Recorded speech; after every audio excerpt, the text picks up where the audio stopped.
Самбар үзэгчтэй парламент телевизийн төвцөг 7 хоногийн тойм хөтөлбөр эхлэхэд бэлэн болоод байна. Улсын хурлын даргаыг чөлөөлөх томилох асуудал эрх мэдэл болон ашиг сонирхлын томоохон мөргөлдөөн донд өнгөрч буй энэ 7 хоногийн тоймын онцлог сэдэв болж байна. Улсын хурлын дарга асан учрал Ардсан намын зүгээс үзүүлсэн шахалт шаардлагын дагуу албан тушаалаасаа татгалзаж өнгөрсөн даваа гарагийн буюу 3 дугаар сарын 30-ны өдрийн чуулганы нэгдсэн хуралдаанаар түүнийг албан ёсоор чөлөөлсөн юм.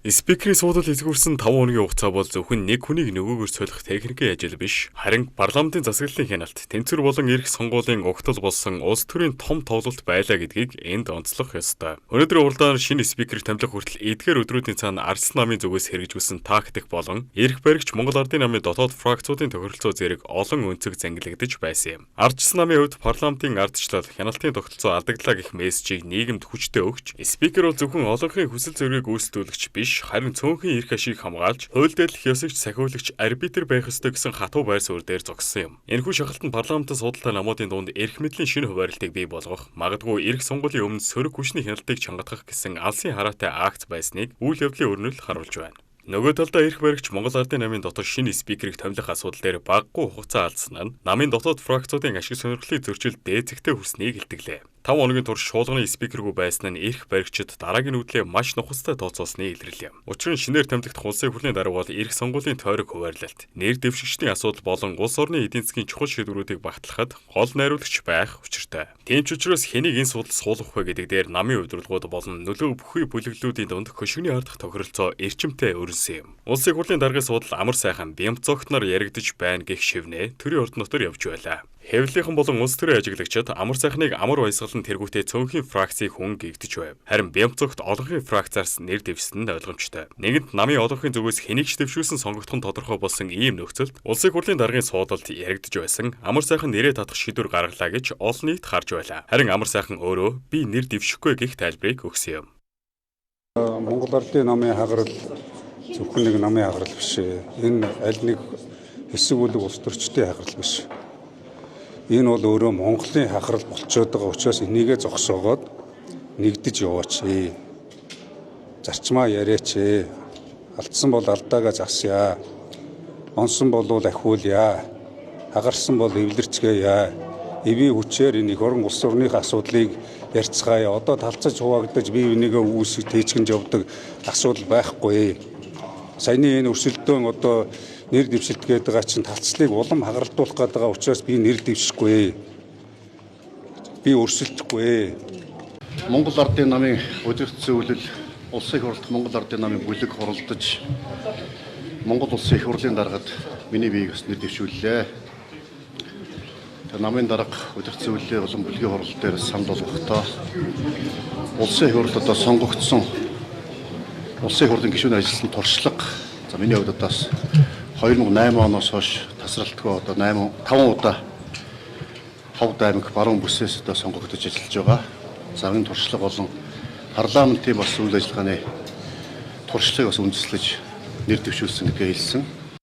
Бямцогт гишүүний хувьд парламентад 5 удаа сонгогдож, хууль тогтоох үйл ажиллагааны мэрэгдсэн гэх тодорхойлолтой улс төрчдийн нэг юм. Түүнийг зөвтгүүлсэн гол шалтгаан цөрөг хүчний зүгээс тавиад байгаа. Дэг журам хууль дэдлэх гэх шаардлагад туршлагаараа хариулт өгөх. Нөгөө талдаа намын дотоод эв нэгдлийг хадгалах, тэнцвэржүүлэгч байж чадна гэж үдсэнд оршиж байна. Бямцогт нэр дэвснийхаа дараа өгсөн мэдээлэлдээ төрийн ажил гацаж болохгүй. Парламентын засаглалыг бэхжүүлж, бүх талын оролцоог хангана гэдгээ илэрхийлсэн нь түүний зөвхөн олонхын төлөөлөл биш, харин зөвшөөрлөлийн гүүр байх болно гэсэн мессежийг нийгэмд өгөх тактик байв. Энэ бүх үйл явдлын эцэст иргэдийн болон улс төрийн хүрээнийхний дунд том хүлээлт, басгүй эргэлзээ үүсгэж байсан асуудал шийдэгдэж, Монгол улсын их хурлын даргаар Бямцогтыг өнөөдөр буюу 4 дугаар сарын 3-ны өдрийн чуулганы нэгдсэн хуралдаанаар томиллоо.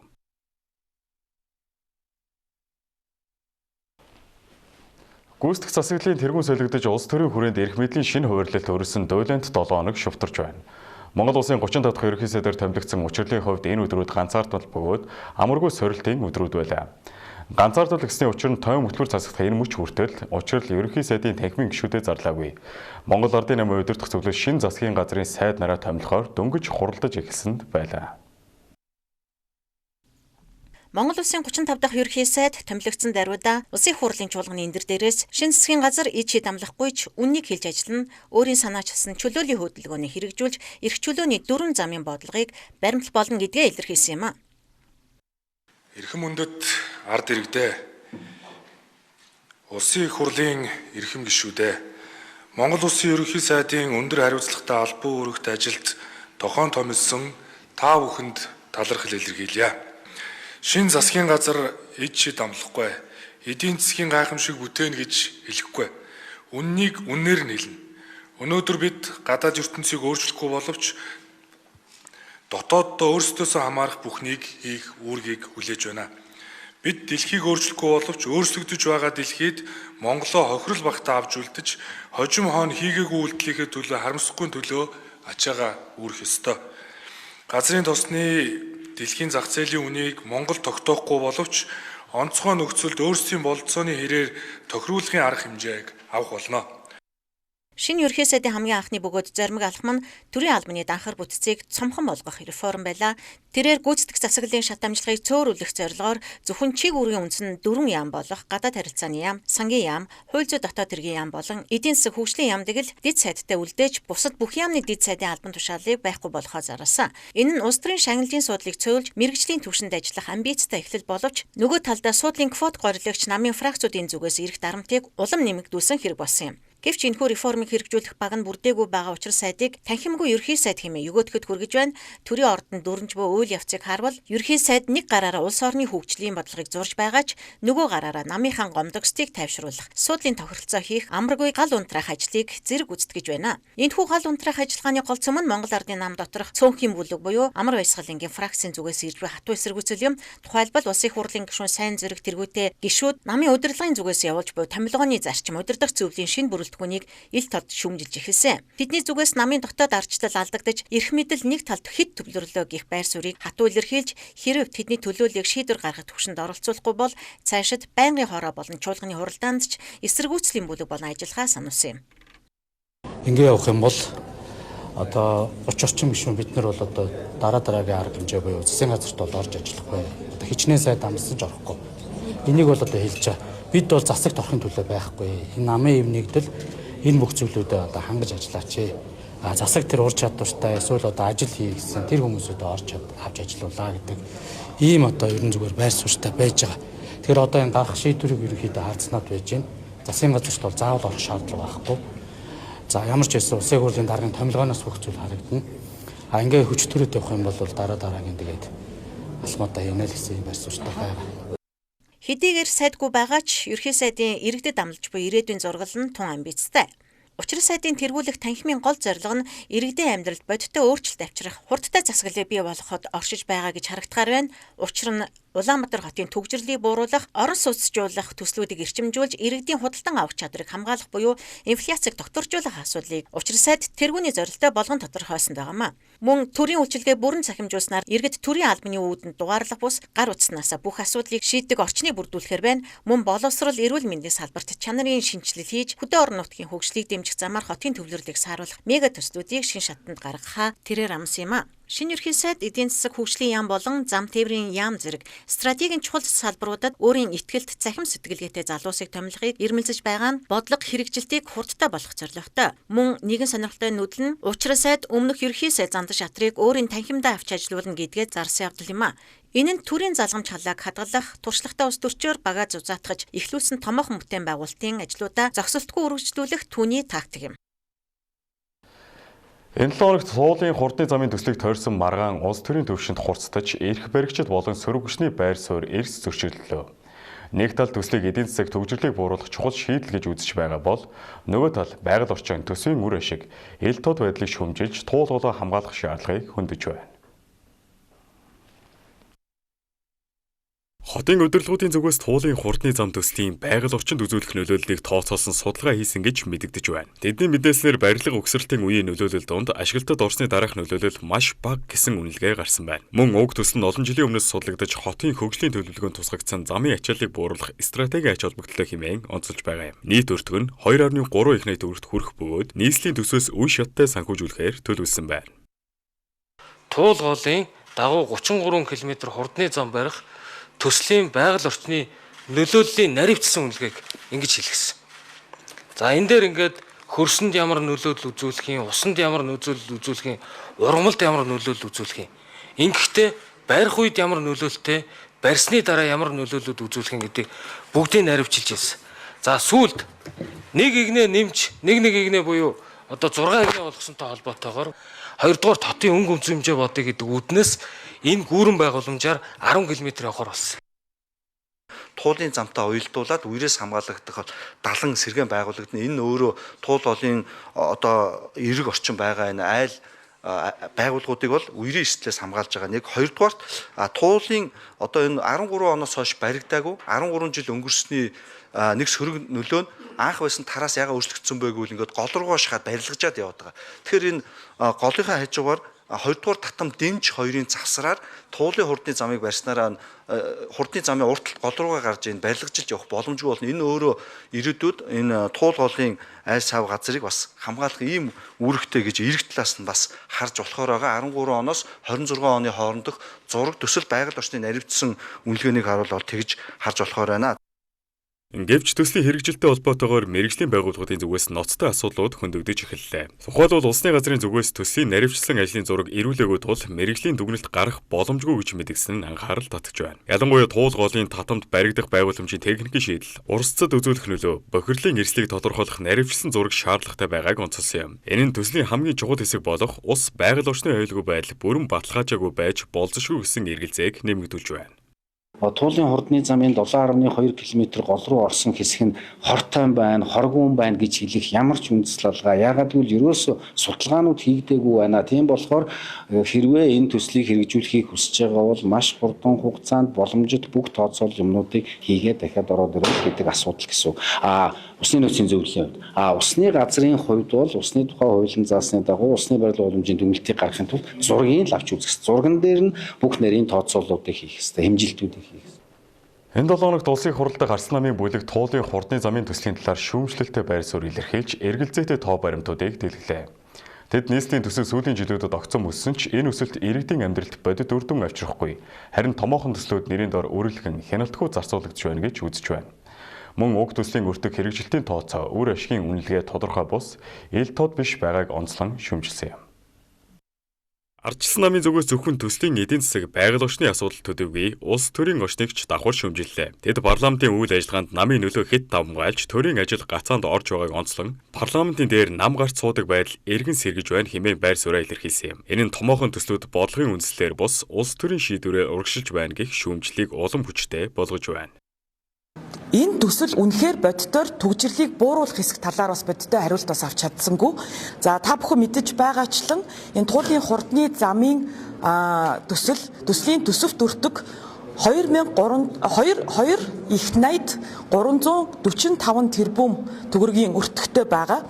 За энэ өртөг нь бол анх 1.9 их найдаар батлагдчихсан бол маш богино хугацаанд бас төсөвт өртөг нэмэгдээд 2.3 их найд болчихсон байж байгаа. Өөрөөр хэлбэл 32 км замын нийт одоо 1 км замын төсөвт өртөг нь бол 70 гаруй тэрбум төгрөг буюу одоо маш өндөр ийм төсөв байгаа. Тэгэхээр энэ их мөнгийг ийм үрлэгэн байдлаар энэ одоо цаг хугацаанд энэ эдийн засгийн нөхцөл байдал зарцуулах нь зөв үгүй юу гэдэг асуудлыг бол хилцүүлэхт оролцогч нар маань бөгөөд одоо манай улсын хурлд Арслан намын бүлгийн гишүүд бол зөв ёсоор тавьж байгаамаа.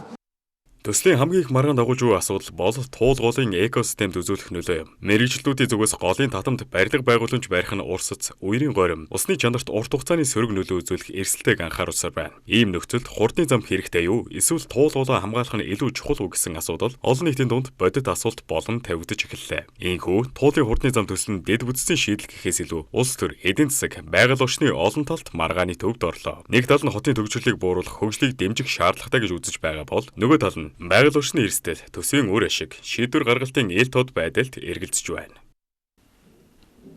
Мөн уг асуудлын хүрээнд улсын хурлын зарим гишүүд нийслэлийн удирдлагууд туул голоо хамгааллын өрөөнд орж агссан иргэдтэй зөв бүс харьцсан байж болзошгүй үйлдэлийг хүндэн ярьсан байна. Тэд иргэдийн үзэл бодлоо илэрхийлэх эрхийг хүндэтгэх ёстойг онцолж, ийм нөхцөл байдал үүссэн бол холбогд байгууллагууд хариуцлага тодорхой болгох шаардлагатайг дурдсан юм. Энэ иргэдийг маш их доромжилж байна. Би одоо өөрөө чи орлогч дарга гэхээс илүү орлогч загнагч юм болов уу гэж бодлоо. Өчигдөрхөн энэ иргэдийн төлөөллөг жүжигчд гэж хэлсэн шүү дээ. Юу гэсэн үг юм бэ? Эдгээр ч одоо ажил хөдөлмөргүй хүмүүс юм уу? Ингээд аага багтагаа тэн жүжиглээ явж байгаа юм уу? За бас нөгөө л элбэг дөржтэй холбоно лээ. Элбэг дөржийн хэдэн сугны өснүүд тэнд жагсаж исэн имээ одоо элбэг дөржийн хин юм бэ? Маш олон настай хүмүүс явж илээ штэ. Би бүр агшаа хараад явж байгаа тэр зургийг авсан. Бүр ингээд хөөрхөдөө маажгнаад тэр имэнэр одоо бас хиний гар хөл болоод ингээд жүжиглээ явж байгаа юм бэ. Та энэ иргэдээс уучлах ёстой. Жүжигчин гэж хэлснийхаа төлөө. Тэгээ бас түрүү юу гэнэ үү? Ноо арын хэдийн юм байлээ гэнэ үү? Гэхдээ та юу ярьж байна? Инхтэмний төлөө жагсан хүмүүс буруу юм уу? Засгийн газрыг огцруулах гэж иргэд үгээ хэлсэн дахиад буруу юм уу? Эдгээр чи ер нь мап юм уу? Та хэд ер нь? Одоо энэ Улаанбаатар төмөр замын богоо явж байгаа трасс сулраад гараад ирж байгаа. Энийг бид нэр ашиглаад хідэн давхар зам гэдэг юм уу? Одоо энэ хурдны зам амаа хийчих болохгүй байсан уу? Ер нь бол гэхдээ нөгөө энэ нийслэлийн удирдлага Нямбатар дарга бас айлын гадаа очиж жагсаал хийн гэдэг чинь та өөрөө хууль зүйн сайд байсан, гишүүн байсан. Энд чинь нөгөө хувь хүнийхээ нууц мууцд халдахгүй юу? Улаанбаатар хотод байгаа сая 700-800 мянган иргэний гэр яаг бүргээ магадгүй бүгдээрээ танд байгаа. Бүгдээрийнх нь гадаа очиод жагсаад байвал эн чинь нөгөө арчилсан нийгэм арчилсан тогтолцоо чи хаана очих вэ? Бид нэр иргэдтэй нээлттэйгээр одоо энэ талбай дээр бид нэг том цагаан асар барьсан байна. Болохгүй туулын хурдны замаар 2-3 өдөр хилцүүл гэж болдгоо юм. Зөв нь буруу нь. Буруу ойлгоод байгаа хүмүүс нь ийм учраас та нар ингэж буруу ойлгоод байна. Зөв нь вэ гэд. Энд ч одоо ингээд нэг баахан одоо баримтчиг боловсруулагдсан гэдэг энийг ингээд сайхан тайлбарлаж өгöd энэ байна. Гээд ажлуудаа явуулахгүйгээр зүгээр ингээд хэрүүл үүсгээл тэгээд тэрнийх нь араас өрөөсөн сошиал хөгжил Үгээр зогсохгүй уг асуулыг тойрсон маргаан зөвхөн үгээр хязгаарлагдсангүй. Хилцүүлгээгээр оролцогчдын хооронд маргаан ширүүсч улмаар бие биедээ халдах хүртэл нөхцөл байдал хурцсан гэх мэдээлэл байна. Энэ нь асуудлын хүрээ ямар төвшөнд хурцсныг илтгэхийн зэрэгцээ, бодлогын маргаан зохистой хэлбэрээр өөрнөх ёстой гэсэн шаардлага дахин хөндөгдөхөд хүргэж байна. Эцэст нь туулын хурдны зам төсөл хэрэгжих хэсгээс илүүтэй хэрхэн хэрэгжих вэ гэдэг асуудал анхаарлын төвд байна. Байгаль орчны наривчлсан үнэлгээ, усны мэрэгжлийн дүгнэлт, төсвийн үр ашигын тооцоо ил тод бодит байх шаардлага улам бүр нэмэгдэж байна. Хэрв эдгээр асуудлыг шийдвэрлэхгүйгээр төслийн урагшил болвол энэ нь зөвхөн нэг замын асуудал бус нийслэлийн төсвийн сахилга бат төрийн шийдвэр гаргалтын чанарт сөргөөр нөлөөлөх эрсдэлтэй байна. Иймээс хөгжлийн төслүүдийг хэрэгжүүлэхдээ байгаль орчин, иргэдийн эрх ашиг, эдийн засгийн үр ашигыг тэнцвэртэй авч үзэх шаардлага бий болсныг энэ удаагийн маргаан дахин тулгаарууллаа.